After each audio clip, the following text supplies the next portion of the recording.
Been a firm while since I've done a review on Fire Force. I was getting a little bit annoyed with the very inconsistent release schedule. I'd get like 5 chapters in a week, and then I'd wait like 2 months to get another one. But recently, it's got a group scanning it, and then obviously with the success of the anime, it's only getting more popular. I was planning on doing a full reread of the series just to kind of like cement down some of the character names, really, just get a full like heavier grasp of the plot, so I could sound more like I know what I'm talking about because I've only read through it once. I'd like to at least like have somewhat of a grasp, getting into back events into a series, but I can't skip over this chapter doing a review because I find this one to be unbelievably interesting, and I'm probably going to be like looking into things that maybe aren't there, but let's see. Just from this last page alone, I'm I'm so perplexed at what this could be because it's a very strange series. If you've read the author's previous work, Soul Eater, it was in that kind of like good strange area where it wasn't like far off crazy shonen like Chainsaw Man, but it was still like enough that you had a level of unpredictability to it. And so, we've got that in Fire Force. We've had a good blend of just like, we follow the story, kind of get of what's going on, and an idea of where things are going. They had some really good plot twists lately, so I'm hoping for some further crazy stuff. But as is now, Shinra, went through a pretty nice little training arc. Him and Arthur, and now he's got like what they call super fire. We see it displayed here. This is one of those funny times that like it's brought up of like a noticeable change within like a character's abilities, but you can't tell because of manga black and white. And he's fighting Burns, who he the longer he fights, the more he heats up, the more powerful he's in. He's in the stage one at the start. But like when Shinra, he's like excited, like a little bit. He's nervous, excited because he's gonna get to test like his new ability. He's going against this powerful guy, but he knows he has to win to save Obi. And that's I like that aspect because at the same time of him, like, he knows he has to do it. He's finding somewhat of like excitement out of it, but at the same time he knows the danger he's in. It's just pretty cool. But then like he's using his new fire, and like it's funny because you see it and it's like, well, what's different? But then there's the note from the from Joker about it being blue flames, and that just immediately reminded me of what was it, the last chapter of Dragon Ball Super, where you see like Goku go from the blue to the God form, and it's noticeable because obviously he has like Super Saiyan hair and then his normal hair shape, but with a different color. And then like they say the same thing with Vegeta, but there's like absolutely zero noticeable thing unless a character said it to you, because he didn't have his like that weird Super Saiyan blue aura. It was just like his hair. And I was just like, what was different? Like, legitimately, if the characters didn't say it, you would have noticed. That's kind of like what I got here. I just thought that was a funny thing to know. But, he's fighting him, they're swapping blows. I don't see Shinra capable of defeating him without his Adola Link, because he needs that absurd light speed, movement, just like straight, like, blitz the hell out of Burns. And then he's obviously not as skilled with it, like he's not mastered with it, but he still has somewhat of control over it when he goes into it. And he's got that like weird like being able to see through time thing with it, because obviously going light speeds and beyond. But there's some pretty good like panels here too. I really like the way that he fights like in these ones with like the elongated like blade of fire on his feet, because I really like that design throughout the series. The way that kind of like big hook or like scythe kind of shape for it is. And I imagine Okubo can draw a scythe like instantaneously, at least like not like obviously the same thing of like an actual like detailed scythe, but just that kind of like hook shape. After drawing Soul Eater for what is it, like 11 years, but it just added an extra style, because I like that about Shinra, that he's a kick style fighter, because obviously his flames come out of his feet, and it was like one of those things like you don't see a lot of like these kind of like different style characters in a pretty like easily understandable like martial art. Like usually you see like characters are melee fighters are going to be using fists, or their weapons using they're going to be using swords. but like you don't get a lot of like, oh, I'm a weapon user and I'm a main character. I use a flail or a hammer or something. You don't get something a lot of times like, oh, he's a kick based fighter. I like that kind of like small like unique thing about Shinra. I always talk about on this channel about an easy way to hook me onto a series is like a character with like a very strange like standout power. Like the first thing that I noticed like got me interested in Black Clover was the main character used an anti-magic greatsword, and I was like, pretty cool. I want to check that out.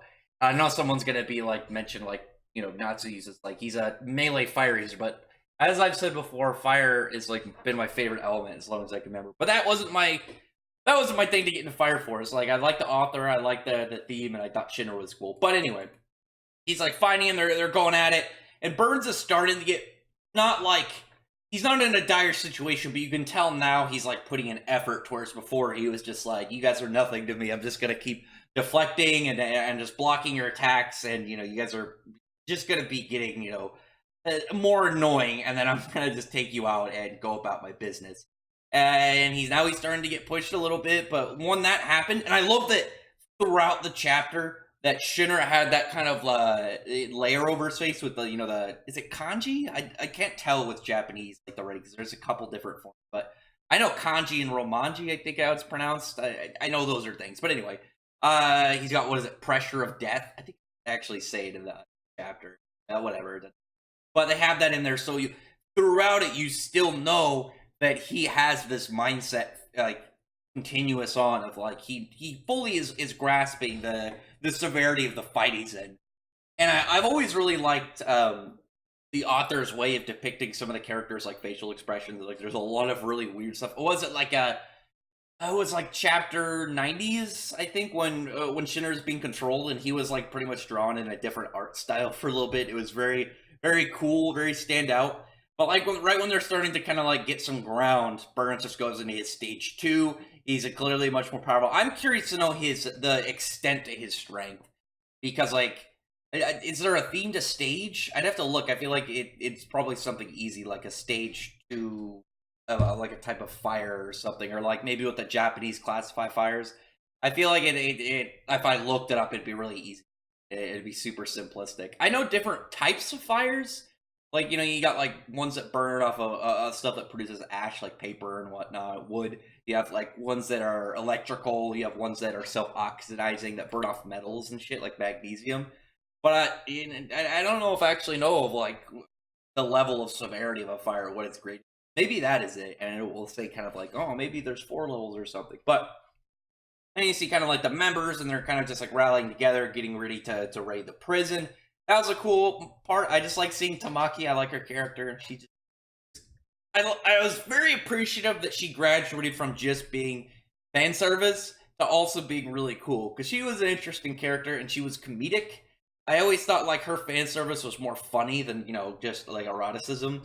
Obviously, she's she's pretty well built, but at the same time, I just like that kind of like, no one else is influencing her. She's just kind of doing that to herself. Not really her, but her horrible luck. And then the last pages were really kind of like what got me excited, because I read throughout the chapter up to this part, I was just like, damn it, I need to get back into reading Fire Force. Well, I need to reread it in order to kind of just like again get like names. There's still a bunch of names. Like I don't have the greatest grasp on a bunch of the names. Some of them obviously stick out to me, like, you know, very, very straightforward names like Shinra, Tamaki, Arthur. And obviously Burns. Burns, I think he's probably the easiest one. But then, is it pronounced Sharon or Charon? That dude's a badass. I love that dude's character. But he's like hanging out. He's talking, and he's watching Amaya. Again, another name I don't know how to pronounce. Hamuya. And she's using her her ability. She's like scanning, and the guy says something about entering pi decoding error. And I remember that was like part of the long numerical layer like on that wall in that old abandoned facility. And was it Arthur, I think, mentioned it was pi, and then that had to do with one of their prophecies. Again, I had to go back and double check, but she says like she can see the what's flowing to them. They say the world of the new sun. And the thing that got me very curious is she's talking about a new world, and when they say the plot, them wanting to turn the world into another sun. I'm wondering if like they have this kind of like idea that like we're gonna go to another planet after lighting this one, or if they plan to just die in the process. I don't think it's been mentioned to that extent, but I have to go look. I'm very curious only because, and again, what got me excited is the moon. The moon, it could just be like a, visually set like this. It could just be, it's the author, he's doing the way that he likes to draw weird stuff. And if you've read or watched Soul Eater, you know that like throughout the series, the moon was again like this like big grinning crescent moon, and the sun was like this like laughing, like blazing sun that just kind of like throughout the series. I don't think he ever talked. I think he just laughed. But then they actually go there, and it wasn't like a visual effect. It was the actual way that their moon was.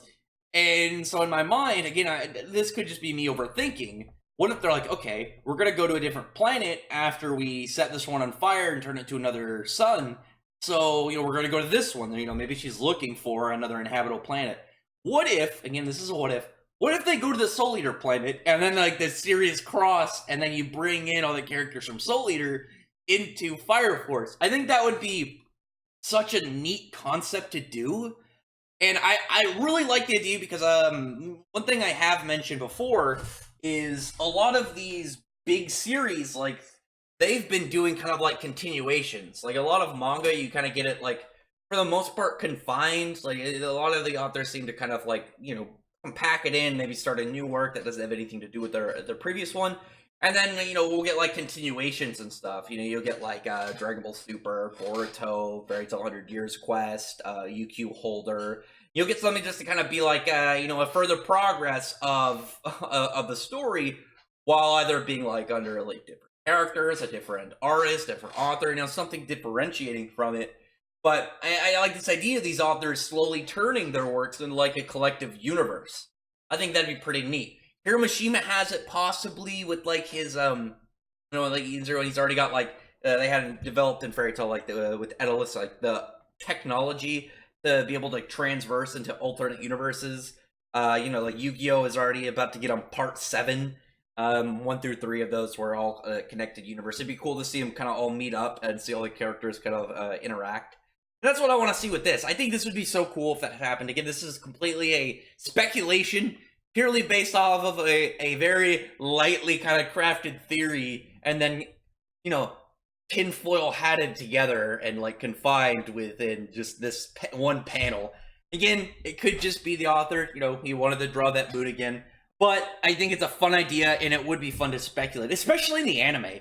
Because a lot of anime, I feel like a lot of the anime-only people, it's not like, oh, they don't notice stuff. I think while you're watching the anime, you just don't notice these things because it's much faster paced. Like, when you're reading, you're looking at all the panels. You're going as you want, versus like an anime where it's got its own set time. Unless you pause it, go back and look, you might not catch something, and it would just be so crazy. Like, you can just imagine being like, oh, years into the Fire Force anime, you have no idea what's coming up, and then all of a sudden, like, crossover with Soul Eater and it's canon or something. That'd be great. I want that to happen, but we'll see. Other than that, drop a comment below. I don't know if this video will do good. I don't know how well Fire Force videos are doing, but I really want to go back to talking about the series because I am very interested in it. I really like the layout of this most recent arc, and I was really upset to have to stop because translations just halted. There was no fan translations. I couldn't get like one-to-one official translations. It was like I'm not gonna wait like 3 months and then read a whole volume and do. I'll still buy the volumes, but I want to talk about it on my channel. Other than that, I'm rambling a little bit at this point. So tell me in the comment section below what you think about this. What do you think about this chapter and this arc? But also, what do you think about that theory? Like, again, it's kind of like, I could see it possibly happening, but I don't know about it right now. But as it is, I'm very intrigued. I'm just going to put out there, I'm intrigued. I want to at least put this theory on the table. And again, other than that, I'd really appreciate a thumbs up the video, but from the like button and subscribe button, and check out my other videos. By that, I appreciate everyone who's already subscribed, and I thank you all for listening. Bye.